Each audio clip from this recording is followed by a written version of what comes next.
You ask Tiger to solve. This deals with linear equations with one unknown. The final result is x equals -28. Let's solve it step by step. Simplify the expression. Expand the parentheses. Simplify the arithmetic. Multiply the coefficients. Group all constants on the right side of the equation. Subtract 32 from both sides. Group like terms. Simplify the arithmetic.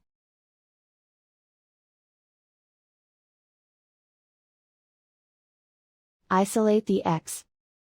Divide both sides by -8. Cancel out the negatives.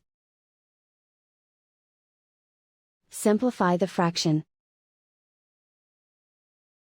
Move the negative sign from the denominator to the numerator.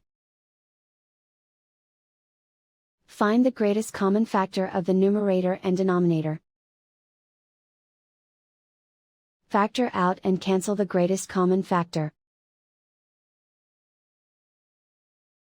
And so the final result is x equals -28.